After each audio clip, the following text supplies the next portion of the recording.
Hey guys, today in the Super Chef Garage I'll be installing new coil packs on my 2J Swap Supra. Picked up some Napol Performance coil packs. They're eBay branded or whatever. They say that they give better spark and all this other stuff. I'll post a little picture up.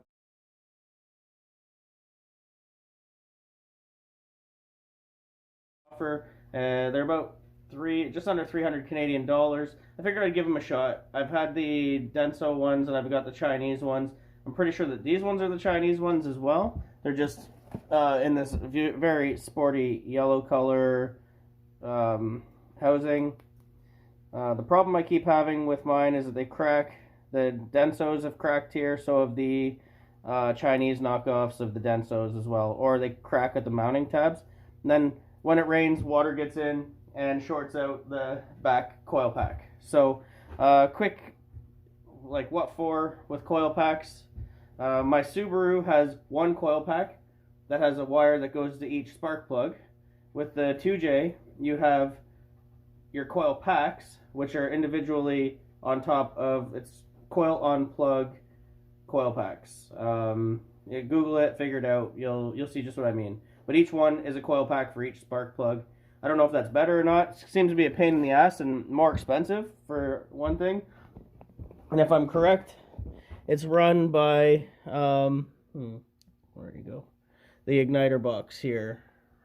So it has something to do with it. And then magic happens and spark goes to the engine. So what you're going to need for this is, I just have a multi-tool of metric Allen wrenches. You're going to need a 10 millimeter socket with an extension bar and some patience maybe and some strong fingers. So without any further ado, we'll get into the video. I'll start taking it apart and show you what we're at here. So what you can expect to get if you buy these NP boosted coil packs is they'll come, I guess, in a box quite like this. Not sure of the quality or anything. I bought these with my own money. I'm going to try them out and see how they work. I'm going to keep my old, no, this one's a Chinese knockoff of the Denso, but I've got that. Got a couple Densos as well. I'm just not sure. These two I have taped up because they were on the back bank of my coils, and I'm not sure which one of them went bad, which really sucks. I've taken the multimeter and done a test on them and have got not really nowhere. They're not giving me the readouts that they all seem to read just fine, but then obviously when I put it on the Supra, they tend to sputter and spatter when I hit the gas. So yeah. So there's your coil pack cover right there, that beautiful blue painted thing that I painted last week. That's hair. Okay, let's see here. A magnetic tool tray would be nice too, to put all your little bolts in as you take them out. So there's 2, 4, 6, 8 of these to come out. I'm not sure if this is getting it on camera, but it's not a big deal. Pretty straightforward. I'm gonna undo a couple on camera here. Then I'm gonna shut it off, and when I get the coil pack cover off, I'll turn the camera back on.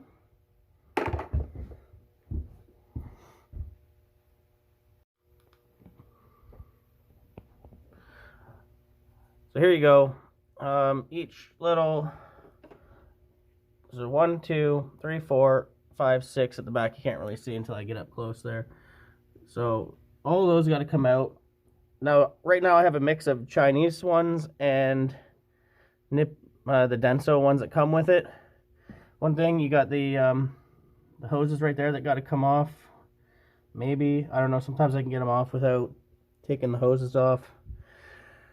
And you'd probably want to have new spark plugs to do at the same time. I just replaced mine, so I'm not going to do that. And maybe if you want to be fancy, you can paint your brackets just for, if you're meticulous and want perfect shit. So, let's see here.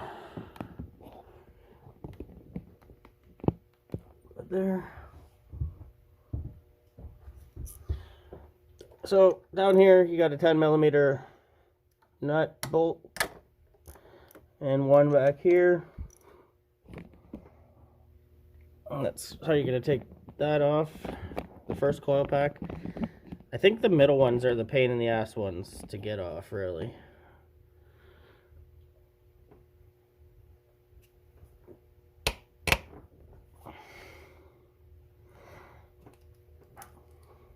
You got these little snaps here, or the clips. Just push in the tab, pull the clip off. They mostly land right where they should be. If you're worried about losing track of them, mark them with masking tape and marker. Come on, you bastard.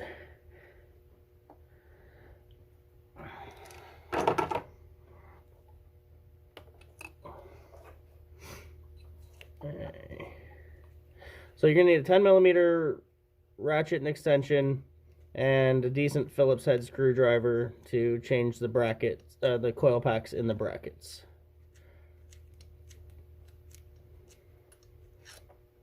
10mm nut or bolt there.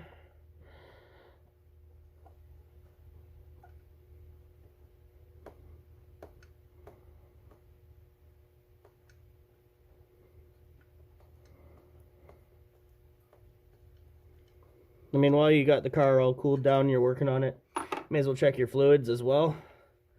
So these can be a bit of a pain. Reason being, the rubber boots get stuck on the spark plugs and sometimes do not want to come out. And it might be smart to undo the whole wires. So I'm going to go ahead and undo all the brackets, pull the hoses out, and pull the wire loom off to the side so I can just get at all of them right away. I can already see down in there the focus, you bastard. The spark plug boot down there that's blue is stuck to the cylinder head and not to the coil pack, so that's going to be fun to get off. I've got the first set of coil packs off. These are from the 5th and 6th cylinder. As you can see, it's 2 Phillips head screws that hold them onto the brackets, and I don't know if the camera will pick this up, but there's cracking there. Doesn't necessarily matter. It doesn't mean that it's bad. It's just, I think that's a spot that water can get in and cause you to have a malfunction in the future. Like I said, while you have this off, you want to take them all apart, shine them up, whatever, do whatever you want to make yourself happy. But I'm just going to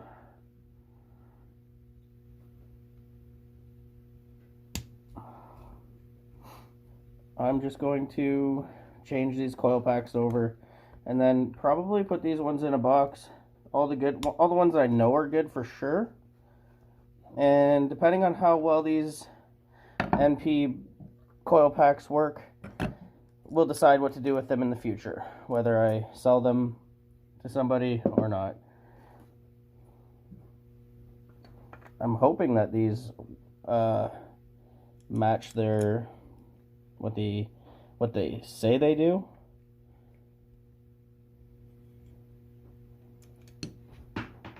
Oh, I hate when that happens.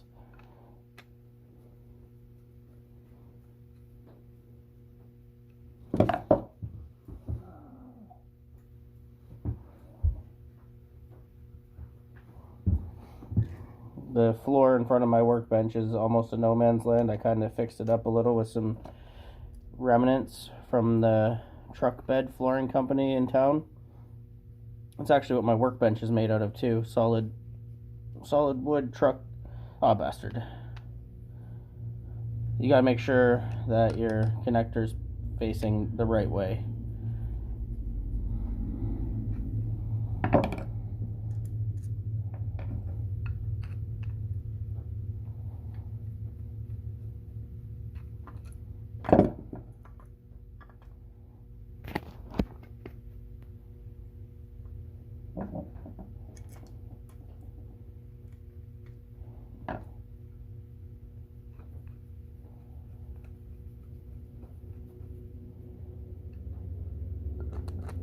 So these back ones, the boots came up with them because they've been changed recently.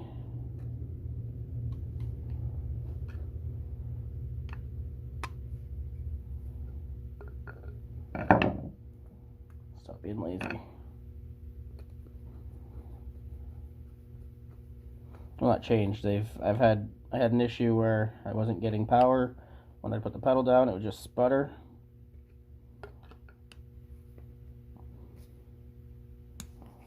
You want to make sure you have a good Phillips head screwdriver. This one's not the best. Just so you don't strip out these little screws. You could probably replace them with generic, probably even like stainless steel, make them look pretty and stuff.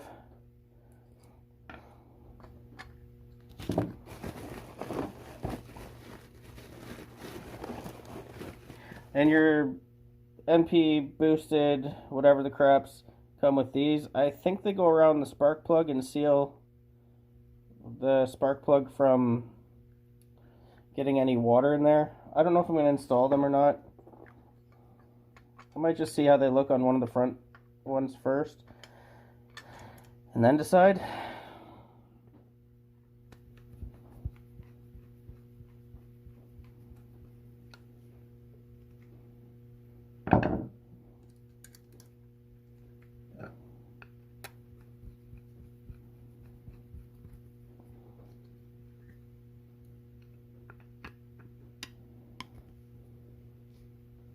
So essentially that's what it's going to look like. And then your 10mm bolts that hold this onto the spark plugs go there. The wire runs right through here.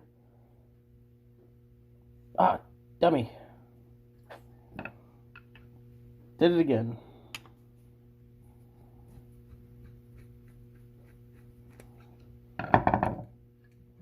It's okay. It's a good thing I like working on stuff.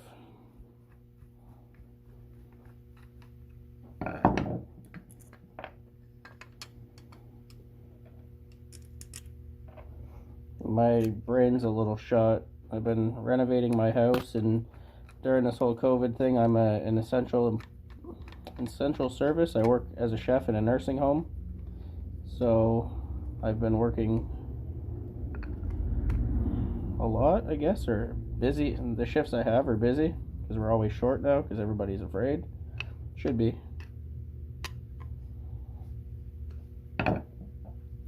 So yeah, as far as the craftsmanship, you can see this one's kind of like twisted a bit. I don't know if that's going to make any difference, but we'll see.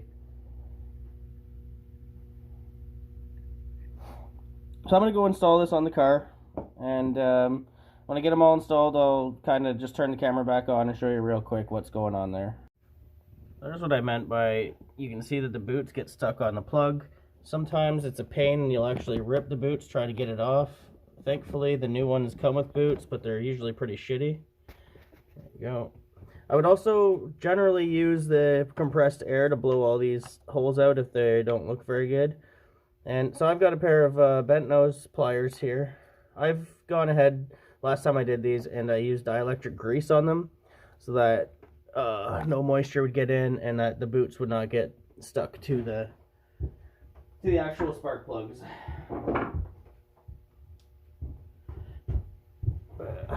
So here you go, last coil pack going in. Probably only took me, it didn't take me that long. It was more me screwing around and like putting the freaking coil packs in backwards or whatever. I did crack the 30-year-old hose that goes from here to here, if you can see. No, you can't.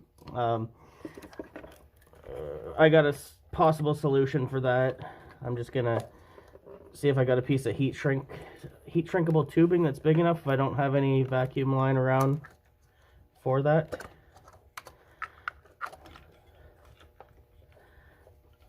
There you go. Click. And I really don't like how these coil packs were. Oh, what the fuck. Uh-oh. Yeah, okay, so there you go. That one goes there. Generally speaking, these things only reach themselves. I hope. If not, I'll have to consult the video earlier and it'll tell me where the things went before. Generally, I don't mark them, I just change them and go about my day. So I'll know if it's running funny, that's for sure.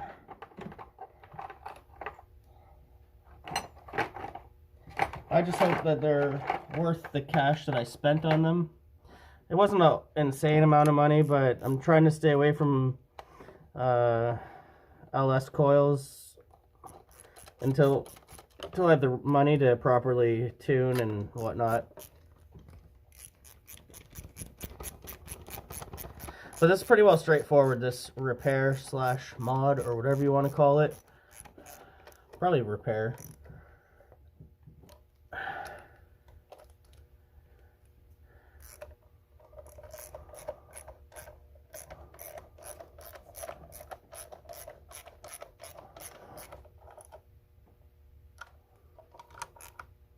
You don't want to over tighten and strip those or anything. Okay.